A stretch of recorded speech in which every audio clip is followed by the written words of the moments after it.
김장들 하신 분들도 있을 테고 아직 안 하신 분들도 있을 테고 김장을 하려면은 많은 준비 단계가 필요해요. 그죠? 가서 장을 봐와야 되고 재료를 손질해야 되고 배추를 또 밤새도록 절궈놔야 되고 이런 오랜 준비의 과정이 없이는 맛있는 김장을 담을 수가 없습니다. 준비라는 것, 사실 우리가 살아가면서 이 준비의 시간들이 때로는 참 답답하고 좀 지루할 때가 많습니다. 그 김장을 담기 위해서 준비하는 시간이 사실 어떻게 보면 굉장히 지루한 시간이잖아요. 배추 소금에 절거 놓고 계속 기다려야 되면 지루한 거잖아요. 그 외에도 여러 가지 것들이 그래요. 준비하는 그 시간들이 참 지루하고 답답할 때가 많습니다. 뭔가를 준비한다라는 것이 그래서 쉬운 것은 아닙니다. 그런데 그 준비의 과정들을 통해서 좋은 결과들 또 좋은 일들을 이루어 가기도 합니다. 열흘 전에 수능을 치른 수험생들도 그러했을 것입니다. 수능을 치르기 위해 오랜 시간 동안 올 한 해 책상에 앞에 앉아가지고 문제와 씨름하며 준비하는 그 시간이 참 지루하고 답답했을 것입니다. 혈기왕성한 애들이 막 밖으로 나가고 막 그냥 정말 뛰고 싶고 그럴 텐데 책상에 앉아서 문제와 씨름한다라는 게 얼마나 지루하고 얼마나 답답한 시간이었겠습니까? 그 수능 하루를 위해서 1년을 꼬박 그렇게 준비하는 과정을 거쳐야 합니다. 운동선수나 악기 연주자들도 마찬가지입니다. 야구 선수가 야구를 막 시작했다고 해서 바로 미국 메이저리그에서 뛸 수 있는 것 아닙니다. 피아노를 이제 막 시작했다고 해서 바로 쇼팽 콩쿠르에서 입상할 수 있는 것도 아닙니다. 지루하리만큼 힘들고 답답한 준비의 시간을 거쳐야만 비로소 영광의 큰 무대에 설 수 있게 되는 것입니다. 맛있는 음식을 할 수 있는 것이고요. 또 좋은 연주를 할 수 있는 것이고요. 또 좋은 실력을 발휘하기 위해서는 오랜 정말 지루하고 답답할 정도의 그런 준비의 시간과 과정이 반드시 필요하다라는 것입니다. 신앙생활도 마찬가지입니다. 예수 믿는다고 해서 모든 것이 순식간에 확 변하는 것 아닙니다. 내가 오늘 예수 믿었다고 해서 내 삶의 형편과 처지와 상황이 천지개벽하듯이 확 바뀌는 것 아니다라는 것입니다. 하나님은 우리가 예수를 믿을 때 혹은 그 이전부터 각자의 부르심에 따라 섬김의 자리에 있을 수 있도록 우리를 준비시키십니다.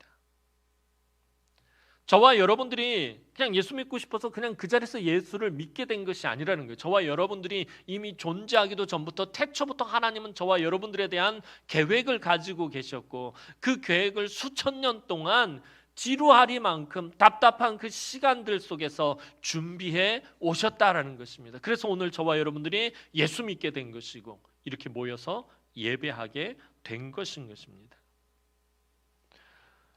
신앙의 우리 선조들의 모습을 봐도 그런 것들을 다 살펴볼 수 있어요. 모세는 이스라엘 자손의 지도자로 하나님께서 사용하시기 위해서 미디안 광야에서 40년 동안 양을 치며 살게 하셨어요. 물론 그 앞에 그 애굽의 궁궐에서 있었던 40년도 엄밀히 말하면 하나님께서 준비하신 시간입니다.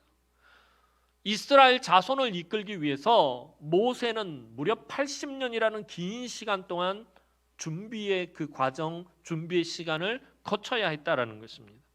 다윗도 마찬가지입니다. 다윗은 이스라엘의 왕이 되기 전까지 10년이 넘게 비참한 도망자의 삶을 살아야 했습니다.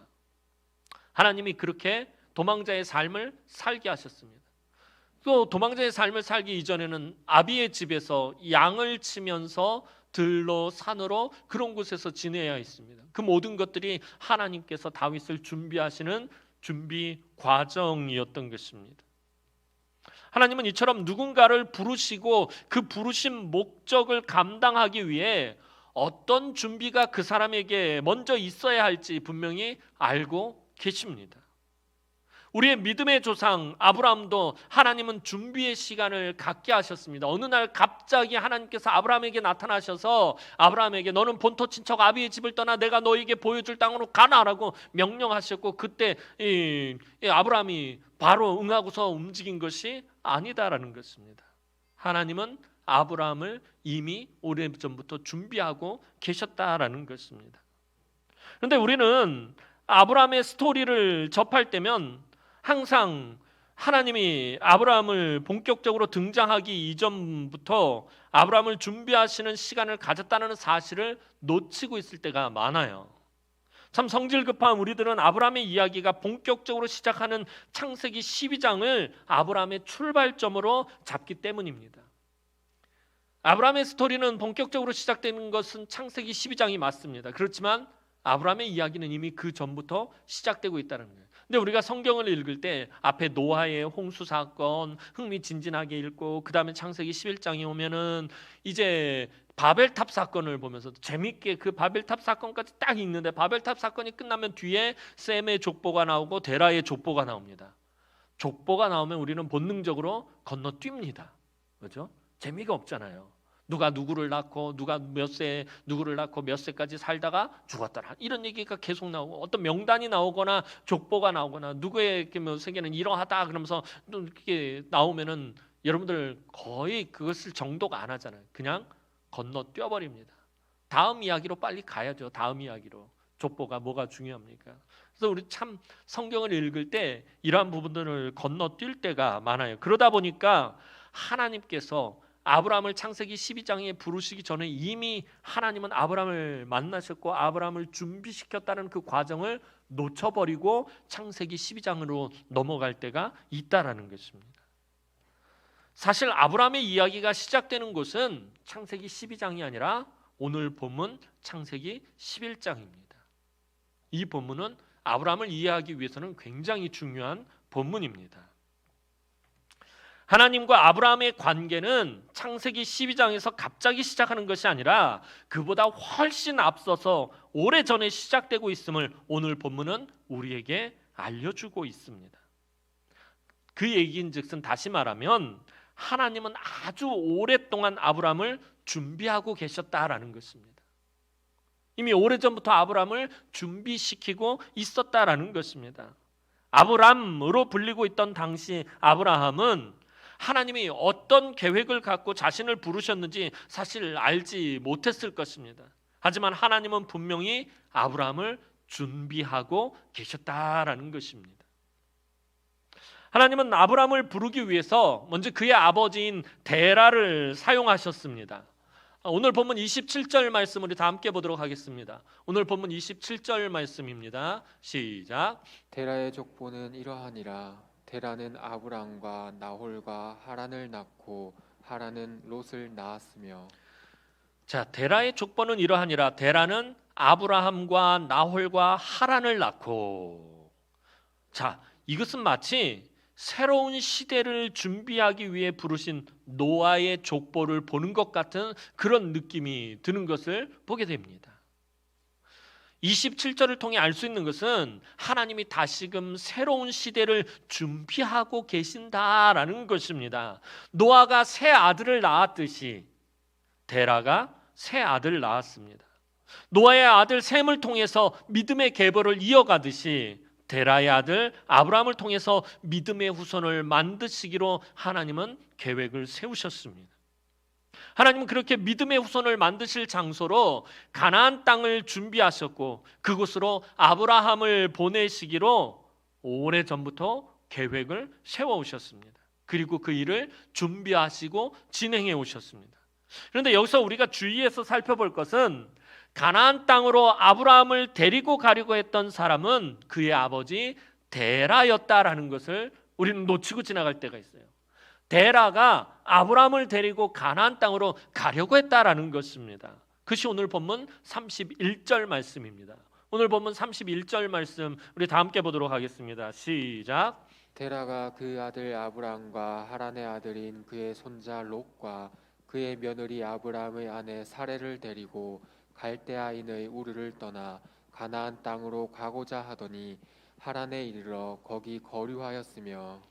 자, 데라가 그의 손자 롯과 하란의 아들 아브람과 하란의 아들인 그의 손자 롯과 그의 며느리 아브람의 아내 사레를 데리고 갈대아인의 우르를 떠나 가나안 땅으로 가고자 하더니 누가요? 데라가요.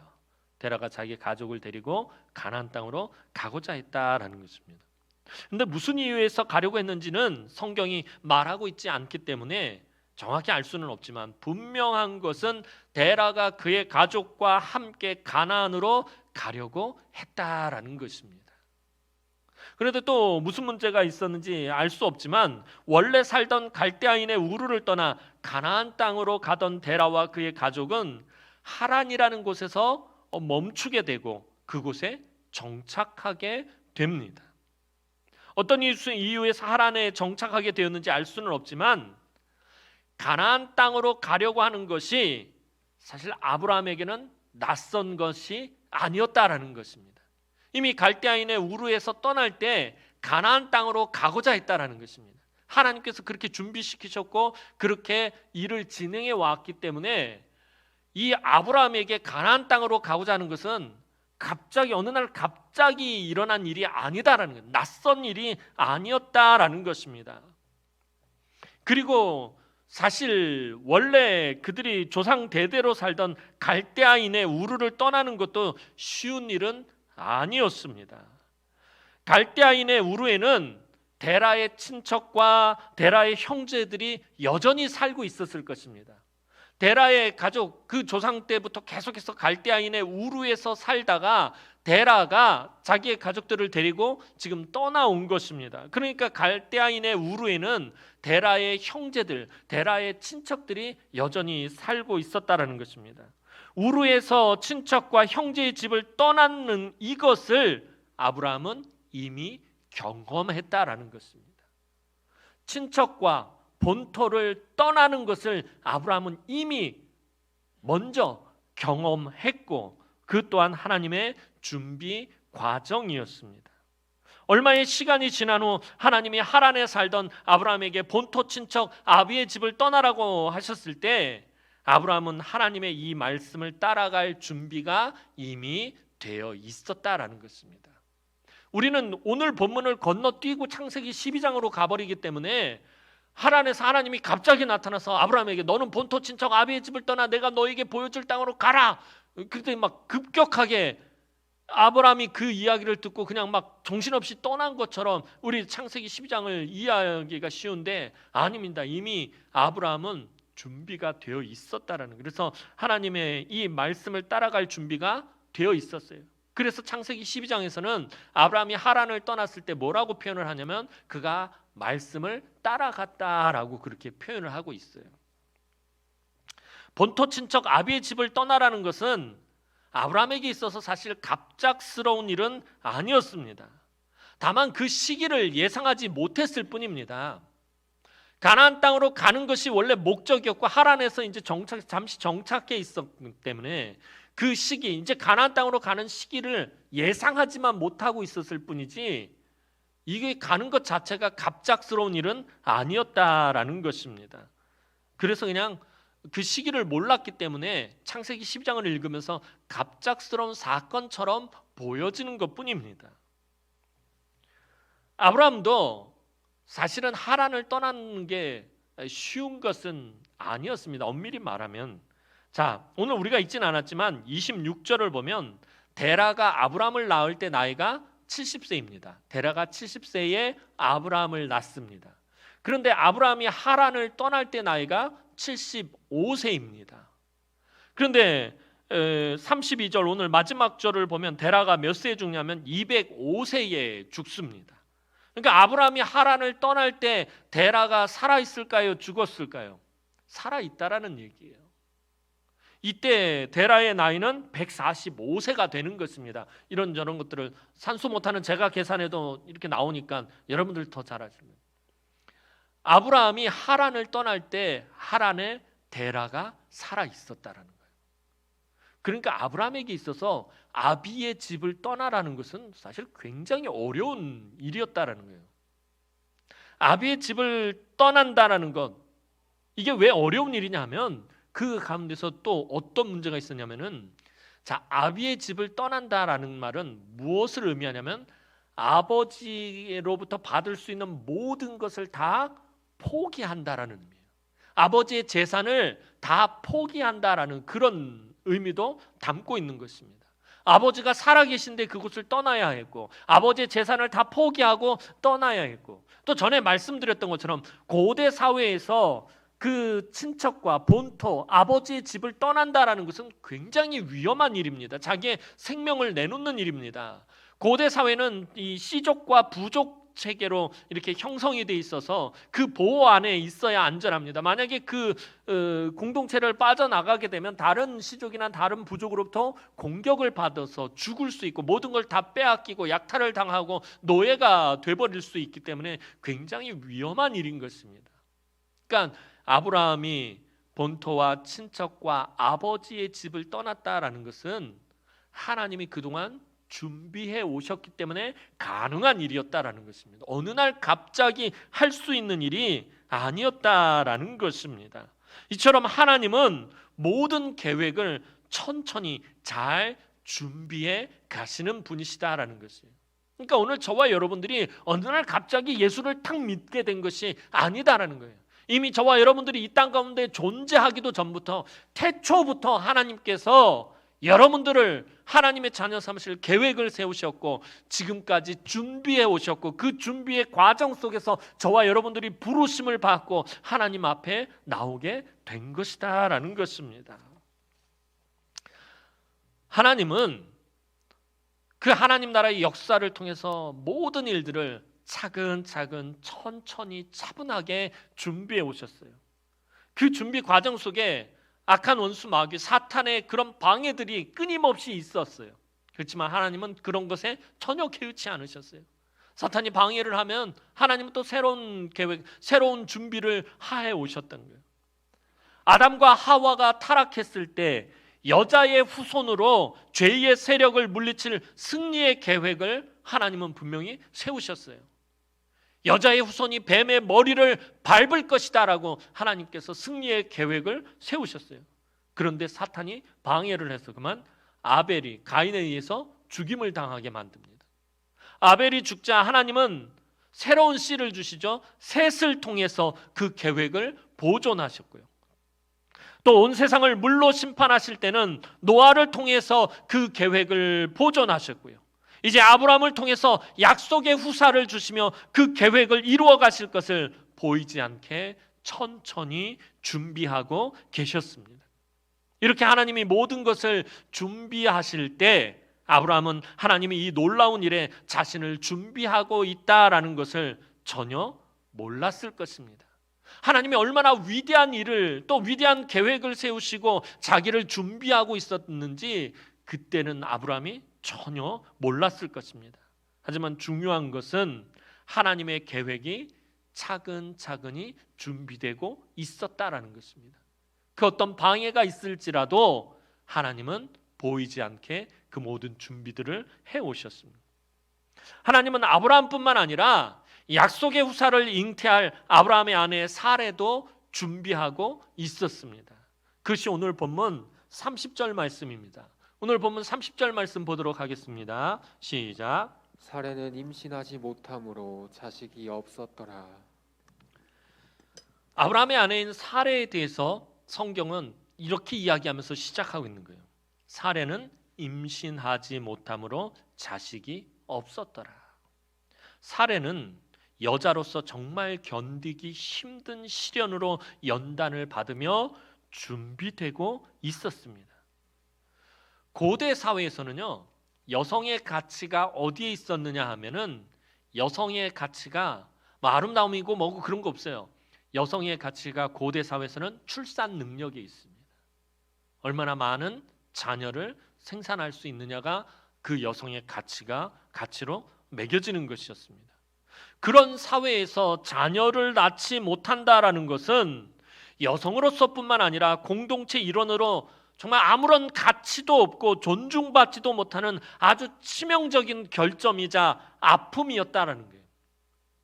우린 그냥 이 본문을 읽으면서 사례가 임신하지 못하고 자식이 없었구나, 그냥 힘들었겠다, 그냥 이렇게 생각하지만 고대 사회에서는 이건 여성으로서는 정말 가장 큰 결점을 가지고 있는 것이에요.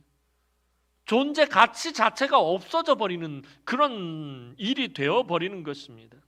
이것이 얼마나 괴롭고 고통스러운 일인지는 사무엘상 1장에 등장하는 한나를 통해서 알 수 있습니다. 성경 곳곳에 아이를 낳지 못하는 여인들에 대한 이야기가 이따금씩 등장을 합니다.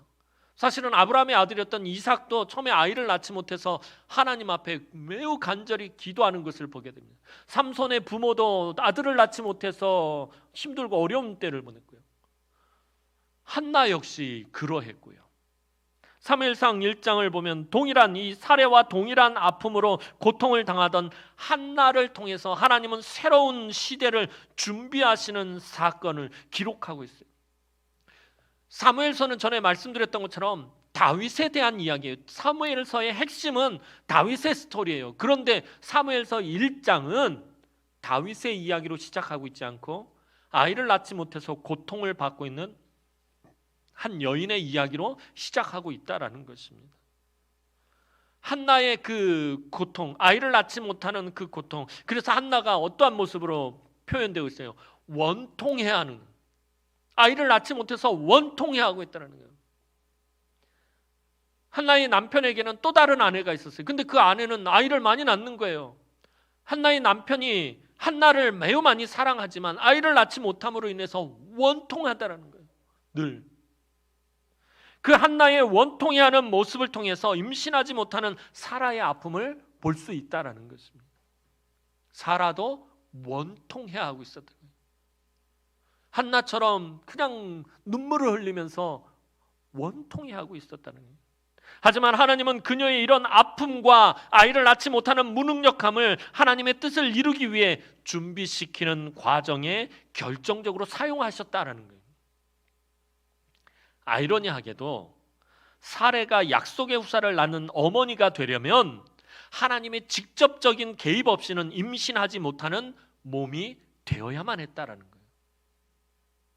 하나님이 창세기에서 처음 시작한 그 약속, 아까 말씀드렸던 것처럼 아담과 하와가 타락했을 때 여자의 후손이 뱀의 머리를 밟을 것이다. 여자의 후손이 뭐예요? 남자가 개입하지 않고 태어나는 후손을 말하는 거예요. 사레가 아이를 낳지 못해요. 창세기 뒤에 이제 아브라함의 스토리 뒤에 가보면 사레는 이미 폐경이 왔고 아브라함도 나이가 많아서 남자 구실을 못한 그 상황에서 하나님이 주권적으로 개입하셔서 약속의 후사 이삭이 태어나게 되는 거예요. 하나님은 그러한 모든 것들을 이미 창세기 11장에서 준비하고 계셨다라는 것입니다. 사도 바울도 하나님이 예비하신 길로 우리를 인도하신다라는 것을 말씀하고 있어요. 하나님은 오래전부터 우리의 모든 것들에 대해서 준비하고 계셨다는 거예요. 그게 에베소서 2장 10절 말씀입니다. 에베소서 2장 10절 말씀 우리 다 함께 보도록 하겠습니다. 에베소서 2장 10절 말씀입니다. 시작. 우리는 그가 만드신 바라 그리스도 예수 안에서 선한 일을 위하여 지으심을 받은 자니 이 일은 하나님이 전에 예비하사 우리로 그 가운데서 행하게 하려 하심이니라. 하나님은 아주 오래전부터 예수 안에서 우리가 선한 일을 행하게 하시려고 준비해 오셨다라는 것을 사도 바울은 강조해서 말하고 있어요. 그러니까 저와 여러분들이 어느 날 갑자기 예수 믿은 것이 아니라 하나님이 아주 오래전부터 준비해 오셔서 저와 여러분들이 예수 믿게 하고 하나님의 선한 일들을 행하도록 그렇게 준비하셨다는, 예비하셨다라는 것입니다. 그렇다면 신앙생활 하면서 우리가 궁금해지는 것이 하나님이 우리를 위해서 준비하신 일이 도대체 뭐냐라는 거예요. 내가 예수 믿게 하기 위해서 하나님 그동안 준비하신 것이 무엇이냐라는 거예요. 그런데 문제는 그로 인해서 제일 답답할 때 그것을 알 수 없다라는 것입니다. 살다 보면 그럴 때가 있어요. 하나님 왜 나를 예수 믿게 하신 거죠? 왜 나를 예수 믿게 하시는? 그것을 답답해할 때는 알지 못한다라는 거예요. 우리가 항상 그러잖아요. 어느 정도 시간이 지난 다음에 뒤돌아보니까 모든 것이 하나님의 은혜였다라는 거예요. 은혜 찬양을 보면 그러잖아요. 내가 지나온 모든 것이 하나님의 은혜였다는 거예요. 그런데 그 순간순간에는 그게 하나님의 은혜인지 몰랐잖아요. 그냥 힘들고 답답하고 고통스럽고. 그런데 시간이 한참 지난 다음에 뒤돌아보니까 모든 것이 다 하나님의 은혜였구나.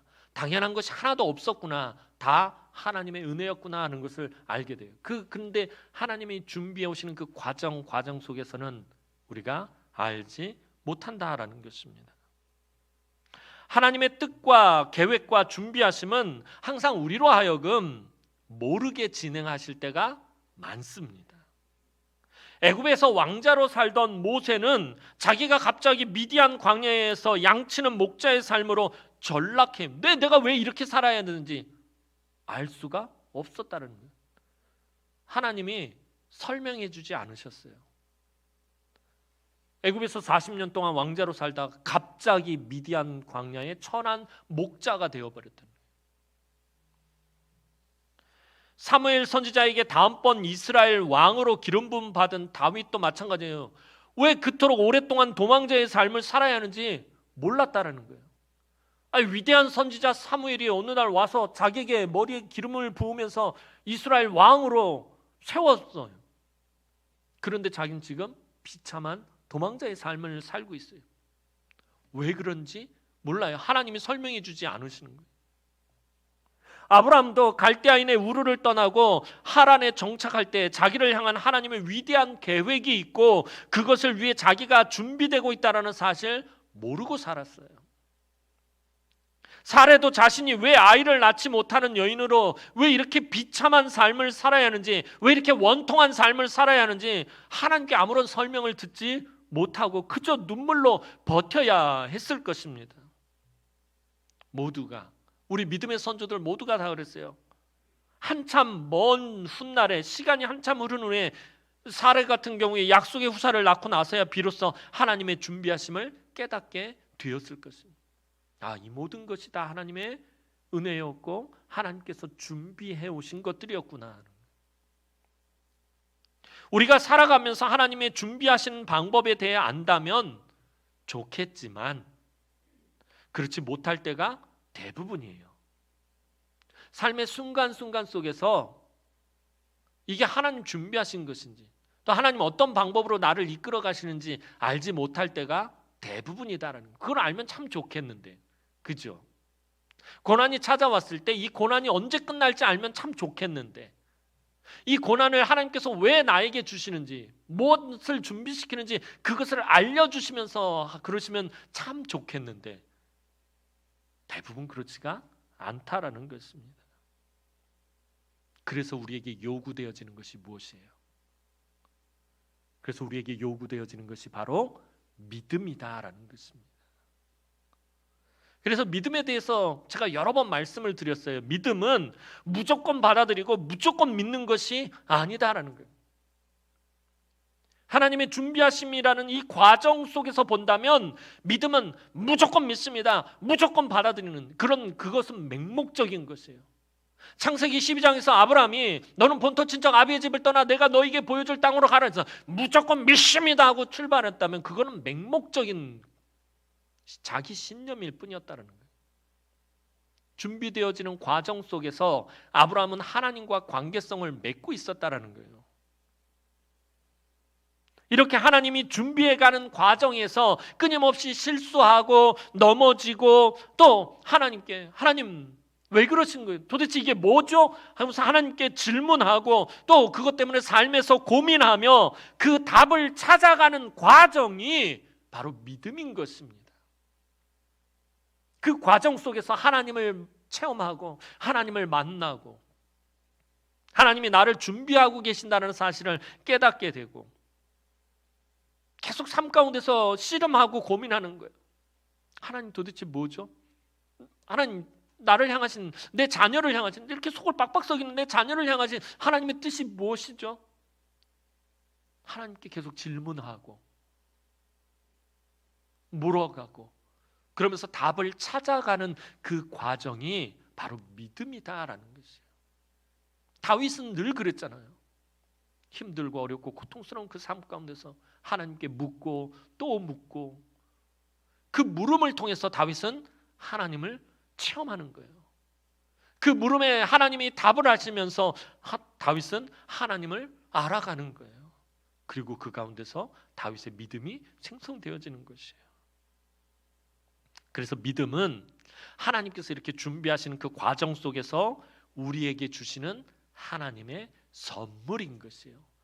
사도 바울은 믿음이 하나님이 우리에게 주시는 선물이다라고 분명히 말하고 있어요. 그래서 선물이다라고 해서 그냥 거저 주시는, 그냥 싸구려로 주시는 것이 아니에요. 사실은 이런 과정 속에서 우리가 끊임없이 하나님께 질문하고 또 때로는 넘어지고 또 그 답을 찾아가는 그 과정 속에서 하나님께서 우리에게 선물로 주시는 것이다라는 것입니다. 그래서 이 믿음이 귀한 것입니다. 지난번에 말씀드렸듯이 성경이 우리에게 요구하는 믿음은 일사각오의 믿음만이 아니에요. 물론 그것도 되게 중요해요. 때로는 우리에게 그러한 믿음을 하나님 요구하실 때가 있어요. 죽으면 죽으리라 같은, 에스더와 같은 그런 믿음을 요구하실 때도 있어요. 때로는. 그러나 일상적으로 하나님께서 우리에게 요구하시는 믿음은 가장 기초적이고 가장 기본적이고 가장 본질적인 것이에요. 지난번에 말씀드렸던 것처럼 믿음이 없이는 하나님을 기쁘시게 하지 못해요. 그래서 그가 계신 것과 그가 자기를 찾는 이에게 상 주시는 이이심을 믿어야 할지니라. 이게 믿음의 가장 기초예요. 하나님이 계시다는 것과 하나님은 자기를 찾고 구하는 자에게 상을 베풀어 주시고 은혜를 베풀어 주시는 분이라는, 위로해 주시는 분이라는 것을 믿는 것, 그것이 믿음이다라는 것입니다. 하나님이 우리를 준비해가는 그 과정 속에서 그분의 존재하심을 깨닫게 되고 또 그분을 찾고 구하고 의지하고 붙잡는 사람에게 위로를 주시고 은혜를 베풀어 주시는 분이다라는 것을 내가 발견하고 또 내가 그것을 배우고 알아가고 체험하는 것, 그것이 믿음의 본질이다라는 것입니다. 그리고 이 믿음을 주시기 위해서 하나님은 비로소 당신의 중요한 것을 알려주십니다. 약속을 알려주신다라는 거예요. 저와 여러분들에게 믿음 뒤에 하나님의 약속이 뒤따르게 된다는 거예요. 창세기 12장에 가서 하나님은 아브라함을 본격적으로 가나안으로 보내기 위해서 아주 중요한 약속을 해주시는 것을 보게 됩니다. 아브라함이 복의 근원이 될 것이고 많은 민족이 아브라함을 통해서 세워질 것이고 천하 만민이 아브라함으로 인해 복을 받게 될 것이라는 약속을 아브라함이 받게 됩니다. 자, 그런데 여기서 한 가지 또 중요한 것이 아브라함이 하나님의 부르심을 받았고 하나님의 준비하심 가운데 있었다고 하지만 겉으로 볼 때 주변의 다른 족속들과 다를 것이 하나도 없었다는 거예요.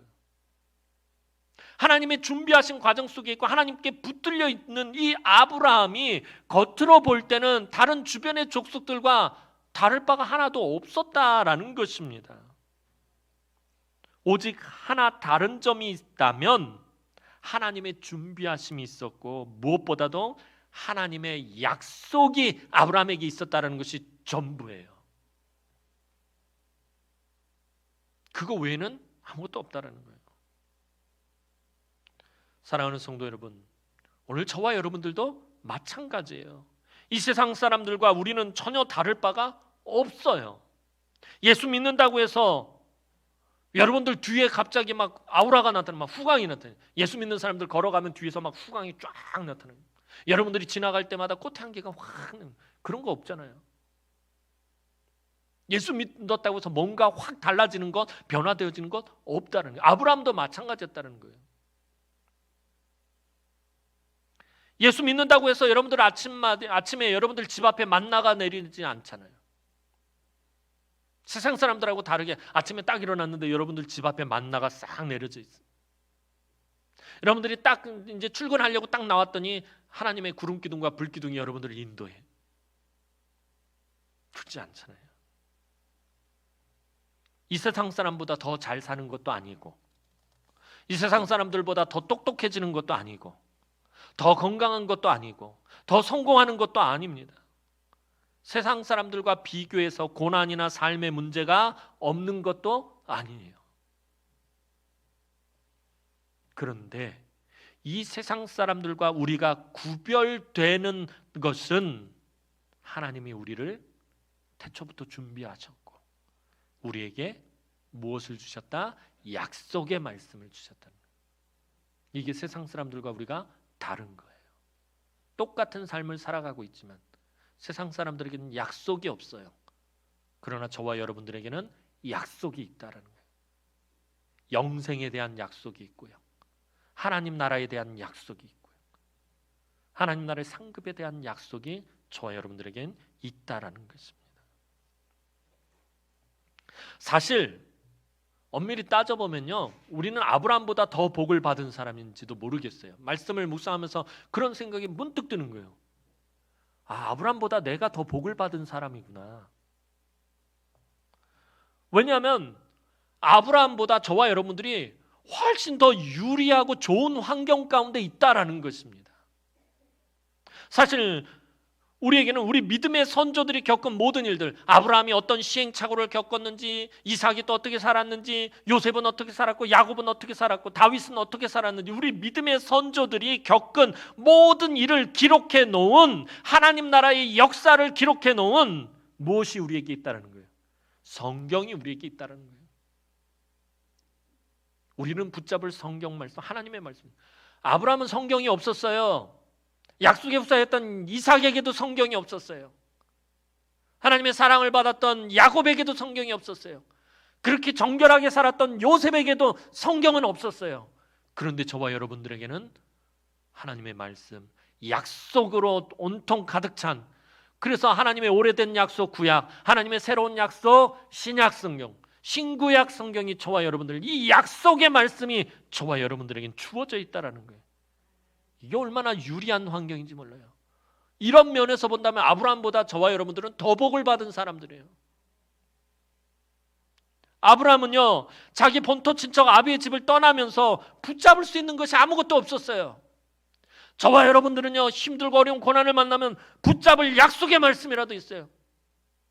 이 약속의 말씀 붙잡고 기도라도 할 수 있어요. 이 말씀이 저와 여러분들에게 위로가 되어져요. 힘이 되어지고 능력이 되어져요. 그런데 본토 친척 아비의 집을 떠나는 아브라함은 붙잡을 것이 아무것도 없었다라는 것이에요. 아주 가끔씩 들려오는 하나님의 말씀뿐이었습니다. 어떤 때는 십수년 동안 하나님이 침묵하실 때도 있어요. 하지만 오늘 우리에게는 그 아들을 죽기까지 내어주시며 사랑해 주신 하나님의 사랑과 하나님의 은혜의 보증이 있다라는 것입니다. 아브라함을 준비하신 하나님께서 그 선하신 뜻에 따라 이루실 일들을 위해 오늘도 저와 여러분들을 준비하셨다라는 것이에요. 저와 여러분들이 그냥 있는 사람들이 아니에요. 그냥 예수 믿은 사람들이 아니에요. 이미 아브라함을 준비하시면서 하나님은 저와 여러분들을 준비하고 계셨어요. 저와 여러분들을 준비하시면서 저와 여러분들의 자녀들을 또 준비하고 계시고요. 그것을 위해서 하나님 열심히 일하고 계신다라는 거예요. 지금은 알 수 없지만, 우리 삶의 순간순간에서는 알 수 없지만 하나님은 분명한 목적이 있어서 저와 여러분들을 이곳으로 불러 모으셨습니다. 하나님이 우리 남은 교회를 이곳에 세우신 지 이제 70년이 다 되어 갑니다. 제가 요즘 자꾸 얘기하고 금요 기도회 때마다 기도하고 그래서 내년이면 우리 교회 70주년이에요. 하나님이 우리 교회를 세우신 지 70년이 다 돼가요. 그동안 우리 교회에 있었던 모든 일들은 다 70년 전에 이 재단을 세우신 뜻과 목적을 위한 준비의 과정이었다라는 것이에요. 지나온 70년이 다 하나님의 은혜였고요. 하나님의 준비하는 과정이었다라는 거예요. 우리 지나온 70년을, 교회의 70년을 바라보면서 하는 그런 부분들도 있을 거예요. 그런데 그 모든 것조차도, 그런 것조차도 하나님의 준비하심이었다라는 거예요. 그것조차도 하나님의 은혜였다라는 것입니다. 이제 새로운 70년을 준비하며 하나님은 새로운 약속을 저와 여러분들에게 주실 거예요. 이 새로운 70년, 내년에 갑자기 하나님께서 시작하시는 것이 아니라 이미 준비하고 계셨어요. 저와 여러분들뿐만 아니라 저와 여러분들의 자녀 손들까지도 하나님은 준비하시고 계셨어요. 그리고 새로운 약속을 주셨어요. 내년에 우리 70주년 되면서 하나님 주신 그 약속의 말씀 붙잡고, 저와 여러분들 각자에게 하나님께서 주신 약속의 말씀 분명히 있어요. 여러분들이 예수 믿을 때 주신 그 약속의 말씀이 있어요. 그 약속의 말씀 붙잡고 새로운 은혜의 70년을 향해서 우리가 아브라함처럼 나아갔으면 좋겠습니다. 그것들을 위해서 하나님은 계속해서 우리를 위해 준비하실 것이고요, 저와 여러분들을 위해서 일하실 것이고요, 우리 교회를 위해서 하나님은 역사하실 것입니다. 이제 새로운 은혜의 70년을 위해 정말 믿음으로 준비되는 우리 남흥의 모든 성도들, 또 우리 자녀 손들, 다음 세대들 되어지기를 주님의 이름으로 축원합니다. 기도드리겠습니다. 사랑과 은혜가 많으신 아버지 하나님, 은혜와 사랑을 진심으로 감사를 드립니다. 하나님께서 뜻이 있어서 70년 전에 이곳에 이 제단을 세우시고 성도들을 부르신 줄로 압니다. 하나님 세우신 뜻대로 그 목적대로 쓰임받는 이 제단 되어질 수 있도록 은혜를 베풀어 주시고, 또 하나님께서 그동안 우리 성도들 한 사람 한 사람을 위해서 태초부터 준비하셨던 그 모든 일들이 이루어지고 성취되어지게 하시고, 하나님의 이 준비의 시간을 하나님 믿음으로 받으며 또 하나님의 약속의 말씀 붙잡고 앞을 향해 나아가는 우리 남흥의 모든 권속들이 되게 하여 주옵소서. 이제 새로운 은혜의 70년을 소망하며 그것을 꿈꾸며 우리를 위해서 일하시는 하나님, 우리를 위해서 역사하시는 그 하나님과 함께 하나님 한 발자국 한 발자국 앞으로 나아가는 우리 남흥의 성도들이 되게 하여 주옵소서. 감사를 드렸고 예수님의 이름으로 기도하옵나이다. 아멘.